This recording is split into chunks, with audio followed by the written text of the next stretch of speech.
Students, very good morning to all of you. Namaste, Assalamu alaikum, Sat Shri Akal. Myself Suresh Kumar, and today we are going to do second chapter of class 10th mathematics, and the name of the chapter is polynomials.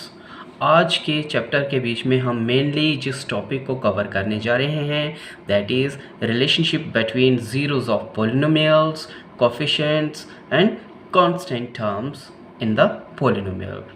तो इन तीनों चीज़ों के बीच में आपस में क्या relation आता है उस चीज़ को ही हम कंटिन्यू करेंगे। वैसे इस relationship between zeros of polynomial, coefficients and constant terms पे एक वीडियो हमारा पीछे हो चुका है। उसके बीच में हमने बहुत कुछ इन रिलेशंस के बारे में पढ़ा था, उसी को ही हम कंटिन्यू करते हुए आगे बढ़ेंगे। ठीक है, तो पिछले वीडियो के बीच में जो हमने पढ़ा था, हमने वहाँ पर देखा था कि जो भी ज़ीरो ऑफ पॉलिनोमियल है, ज़ीरोज़ ऑफ पॉलिनोमियल है in case of linear polynomial. ठीक है, लीनियर पॉलिनोमियल की जो जनरल फॉर्म थी वो क्या थी? ax plus B. ठीक है, ax प्लस बी थी। तो यहाँ पर जो भी ज़ीरो ऑफ पॉलिनोमियल तब निकलता था जब ये पॉलिनोमियल को मैं इक्वल टू ज़ीरो करता हूँ। ये तो हमने वहाँ पर भी किया था। तब हमने देखा था कि x was equal to minus B over A. जो भी ज़ीरो ऑफ पॉलिनोमियल आ रहा था in case of linear polynomial, linear zero polynomial. ठीक है, लीनियर ज़ीरो पॉलिनोमियल के केस में जो भी ज़ीरो ऑफ पॉलिनोमियल आ रहा था that was equal to minus B over A. ठीक है, बी ओवर ए। और यहाँ पर बी क्या थी? ये एक कांस्टेंट टर्म थी, यहाँ कांस्टेंट नंबर था। ठीक है, और कांस्टेंट नंबर आपको पता ही है जिसके साथ कोई भी वेरिएबल नहीं होता है। कांस्टेंट था, उस कांस्टेंट का माइनस डिवाइडेड बाय, यहाँ पर ए क्या था? वेरिएबल के साथ में लगा हुआ था, तो ये कोफिशिएंट था। ठीक है, ये चीज़ हमको उस टाइम पे देखने को मिली थी। कोफिशिएंट ऑफ एक्स है ये। किसका है ये? Coefficient of x. ठीक है, तो तब हमें क्या मिल रहा था? एक्स की वैल्यू मिल रही थी, और एक्स की वैल्यू क्या थी? वो एक्स इक्वल टू क्या था? ये ज़ीरो ऑफ पॉलिनोमियल था, और ये किसके बराबर आ था? ये आ रहा था बराबर minus of constant term divided by coefficient of x variable, क्योंकि इसमें वेरिएबल एक्स है और ये x1 वाला है, मतलब x1 का मतलब x की पावर 1 वाला वेरिएबल है। ठीक है, इसके साथ जो भी कोफिशिएंट आ रहा था उस कोफिशिएंट को मैं यहाँ पर एज ए डिनोमिनेटर लिखूँगा। तो हमारे पास ज़ीरो ऑफ पॉलिनोमियल किसके बराबर आ था? Minus of constant term divided by coefficient of x. तो ये एक रिलेशन आ रहा था बिटवीन ज़ीरो ऑफ पॉलिनोमियल, ठीक है, and constant terms and coefficient of zero of polynomial. लेकिन किसके केस में था ये आ रहा था हमारे पास लीनियर ज़ीरो पॉलिनोमियल, मतलब ऐसी पॉलिनोमियल जो ज़ीरो पॉलिनोमियल तो है ही, साथ ही साथ वो लीनियर है। ठीक है, उसके केस में ये हमारे पास ज़ीरो ऑफ पॉलिनोमियल आ रहा था। उसके बाद हमने बात की थी क्वाड्रेटिक पॉलिनोमियल की। किसकी? क्वाड्रेटिक पॉलिनोमियल की बात की थी। क्वाड्रेटिक पॉलिनोमियल या क्वाड्रेटिक ज़ीरो पॉलिनोमियल, क्योंकि ज़ीरो पॉलिनोमियल का ही ज़ीरो ऑफ पॉलिनोमियल होते हैं। ठीक है, और ज़ीरो पॉलिनोमियल क्या होती है? जो पॉलिनोमियल इक्वल टू ज़ीरो हो जाए। तो क्वाड्रेटिक पॉलिनोमियल जो कि एक ज़ीरो पॉलिनोमियल है, उसके ज़ीरोज़ ऑफ पॉलिनोमियल, उसके कांस्टेंट टर्म्स और उसके कोफिशिएंट्स के बीच में क्या रिलेशन होता है। सबसे पहले हमने उस टाइम पे भी बोला था कि क्वाड्रेटिक पॉलिनोमियल की जो जनरल फॉर्म होती है वो होती है ax² प्लस बी एक्स और प्लस सी होती है। जैसे हमारे पास मान लेते हैं 2x² प्लस 3x प्लस 4, ठीक है। ये जनरल फॉर्म के मुताबिक बना हुआ कोई क्वाड्रेटिक पॉलिनोमियल है। तो यहाँ पर हम देख रहे हैं कि ये जो a लगा हुआ है x² के साथ में, ये भी कॉफिशिएंट है। क्या है ये? कॉफिशिएंट है। लेकिन किसका कॉफिशिएंट है? ये कॉफिशिएंट ऑफ x², ठीक है। किसका है ये? Coefficient of x²। दूसरी साइड में ये जो b है, ये भी क्या है? b भी यहाँ पर कॉफिशिएंट ही है। लेकिन किसका कॉफिशिएंट है? Coefficient of x। किसका है ये? b यहाँ पर कॉफिशिएंट ऑफ x है। और ये जो c टर्म आ रही है, c टर्म के साथ में कोई भी x नहीं लगा हुआ है, ठीक है। कोई भी x नहीं लगा हुआ है, इसका मतलब ये कांस्टेंट है। मतलब ये ऐसा नंबर है जो कांस्टेंट है, जिसके साथ कोई भी वेरिएबल नहीं है। तो क्वाड्रेटिक पॉलिनोमियल के बीच में हमको तीन चीज़ें देखने को मिल रही है। यहाँ पर तीन चीज़ें हैं क्या? दो तो हमको कॉफिशिएंट नज़र आ रहे हैं, ठीक है। पहला वाला जो कॉफिशिएंट है वो वेरिएबल, उस वेरिएबल के साथ में लगा हुआ है, ठीक है, जिसकी हाईएस्ट पावर है। और हाईएस्ट पावर कितनी है? 2। दूसरा वाला कॉफिशिएंट जो है वो एक ऐसे वेरिएबल के साथ में लगा हुआ है जिसकी हाईएस्ट पावर 1 है, ठीक है। तो यहाँ पर दो कॉफिशिएंट हमको नज़र आ रहा है और तीसरा कांस्टेंट टर्म नज़र आ रही है। इस वाले केस में हमने देखा था कि जीरोज ऑफ पॉलिनोमियल जो निकलते थे,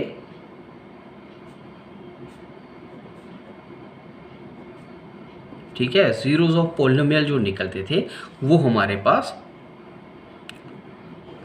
दो आते थे। कितने? जीरोज ऑफ पॉलिनोमियल दो आते थे। मतलब जीरोज ऑफ पॉलिनोमियल की दो अलग अलग वैल्यू हमको आती थी और दोनों ही वैल्यूज़ उस पॉलिनोमियल को ज़ीरो बनाने में अपना रोल अदा करती थी। मतलब उन दोनों जीरोज ऑफ पॉलिनोमियल में से किसी भी वैल्यू को अगर आप पॉलिनोमियल के बीच में वेरिएबल की जगह भरते थे तो वो पॉलिनोमियल ज़ीरो बन जाता था या उसकी होल वैल्यू ज़ीरो बन जाती थी। तो यहाँ पर हमने क्या देखा था कि क्वाड्रेटिक पॉलिनोमियल मतलब ऐसे पॉलिनोमियल जो ज़ीरो पॉलिनोमियल है, ठीक है, उसके जो ज़ीरोज ऑफ पॉलिनोमियल आ रहे हैं। अरे भाई, ज़ीरो पॉलिनोमियल और ज़ीरोज ऑफ पॉलिनोमियल के बीच में कंफ्यूज मत होना।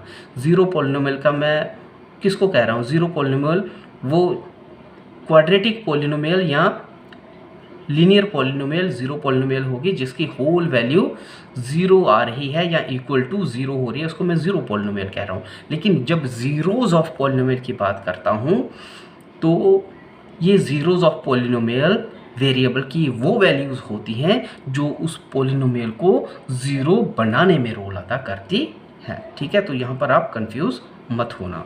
तो मैं बात कर रहा था zeros of polynomial in case of quadratic polynomial. तो वहाँ पर दो वैल्यूज़ आती थी ज़ीरोज़ ऑफ पॉलिनोमियल की, ठीक है, क्वाड्रेटिक पॉलिनोमियल के बीच में। तो यहाँ पर जो दो वैल्यूज़ आती हैं क्वाड्रेटिक पॉलिनोमियल की, उन ज़ीरोज़ ऑफ पॉलिनोमियल को हम अल्फ़ा और बीटा के साथ में डिनोट करते हैं। जैसे यहाँ पर जो भी ज़ीरो ऑफ पॉलिनोमियल आया था in case of linear polynomial, उसको मैं अल्फ़ा के साथ में डिनोट करता हूँ। किसके साथ? अल्फ़ा के साथ में। यहाँ पर अल्फ़ा जो है वो ज़ीरो ऑफ पॉलिनोमियल है। तो एक ही ज़ीरो ऑफ पॉलिनोमियल आया था तो इसलिए मतलब एक ही वैल्यू थी और वो थी अल्फ़ा, ठीक है। वो क्या थी? अल्फ़ा। और वही अल्फ़ा ज़ीरो ऑफ पॉलिनोमियल, मतलब उसी ज़ीरो ऑफ पॉलिनोमियल को मैं डिनोट कर रहा हूँ अल्फ़ा के साथ में। और क्वाड्रेटिक पॉलिनोमियल के केस में दो ज़ीरोज़ ऑफ पॉलिनोमियल आए। पहले वाले ज़ीरो ऑफ पॉलिनोमियल को मैंने अल्फ़ा के साथ डिनोट किया और दूसरे वाले ज़ीरो ऑफ पॉलिनोमियल को मैंने बीटा के साथ में डिनोट किया, ठीक है। तो यहाँ पर अगर मैं सम ऑफ ज़ीरोज़ ऑफ पॉलिनोमियल की बात करूँ, क्योंकि यहाँ पर हम रिलेशनशिप निकाल रहे हैं किसका? ज़ीरोज़ ऑफ पॉलिनोमियल्स का और कांस्टेंट और कॉफिशिएंट्स का।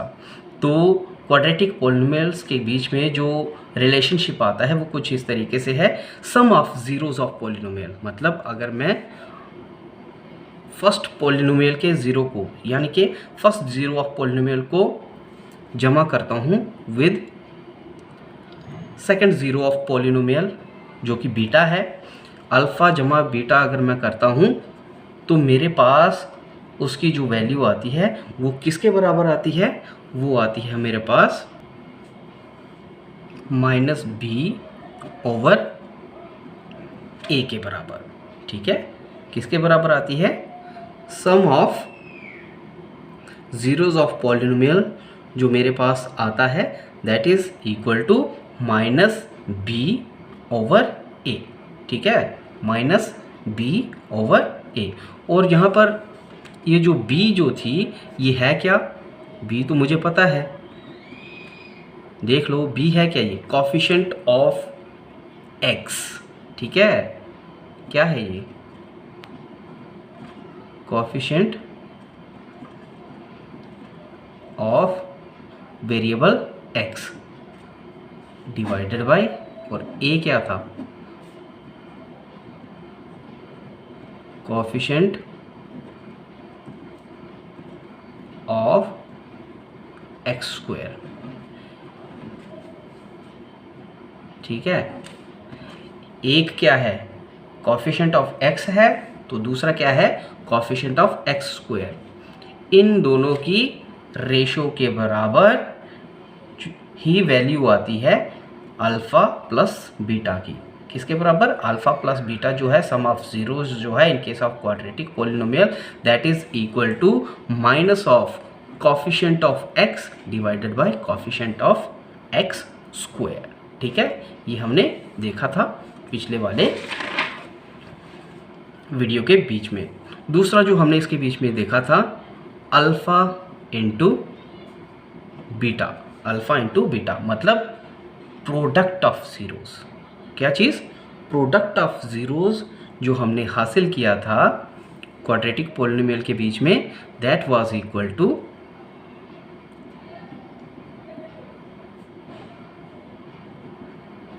Constant divided bye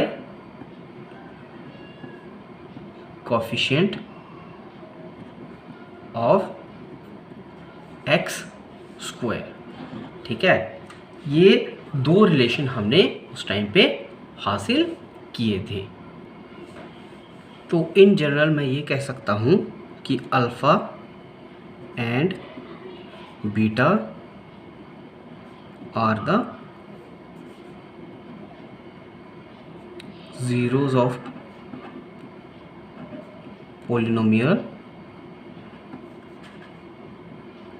ax square plus bx plus c। ठीक है, alpha and beta are the zeros of polynomial ax square plus bx plus c where a should not be equal to zero. ठीक है, यहाँ पर जो a जो है वो ज़ीरो नहीं होना चाहिए। क्या चीज़, a जो है यहाँ पर ज़ीरो नहीं होना चाहिए। तब ऐसे केस में ये जो अल्फ़ा और बीटा जो हैं इस polynomial ax square plus bx plus c के क्या हैं, ज़ीरोज़ ऑफ पॉलिनोमियल कहलाएंगे। और अगर अल्फ़ा और बीटा ये किसी polynomial ax square plus bx plus c के अगर ये ज़ीरोज़ ऑफ पॉलिनोमियल हैं, ठीक है, अल्फ़ा और बीटा अगर किसी polynomial ax square plus bx plus c के जो कि एक क्वाड्रेटिक पॉलिनोमियल है इसके अगर ये ज़ीरोज़ ऑफ पॉलिनोमियल हैं तो जाहिर सी बात है x माइनस अल्फ़ा, ठीक है, x माइनस अल्फ़ा और x माइनस बीटा जो है वो polynomial A X square plus B X plus C के फैक्टर होंगे। क्या होंगे ये? इसके फैक्टर होंगे। अरे भाई फैक्टर होंगे कि नहीं होंगे? क्यों होंगे फैक्टर? अरे भाई अगर ये अल्फ़ा की वैल्यू हमें निकली हुई है, ठीक है, अगर ये अल्फ़ा निकला हुआ है तो x minus alpha equal to 0 करके ही x की वैल्यू अल्फ़ा निकली हुई होगी। ठीक है, समझ रहे कुछ? तो x माइनस अल्फ़ा जो है वो इस A X square plus B X plus C का क्या होगा? एक फैक्टर होगा। और मैंने उस टाइम पे भी आपको बताया था कि जब तक आप इस पोलिनोमियल को फैक्टर की फॉर्म में तब्दील नहीं करते हो तब तक आप इस पोलिनोमियल के बीच में जो भी x आ रहा है, जो भी वेरिएबल आ रहा है, उसकी वैल्यू नहीं निकाल सकते हो। तो सबसे पहले आप इस पोलिनोमियल को फैक्टर की फॉर्म में ही तब्दील करते हो कि नहीं? और जब आपने इसको फैक्टर की फॉर्म में तब्दील किया होगा तो आपके पास में उस टाइम पे फैक्टर की फॉर्म में x minus alpha into x minus beta आया होगा इक्वल टू 0। तब जाके आपने किया होगा या तो ये वाला हिस्सा 0 के बराबर है तब जाके ये पोलिनोमियल 0 बनेगा, ठीक है, या फिर ये वाला हिस्सा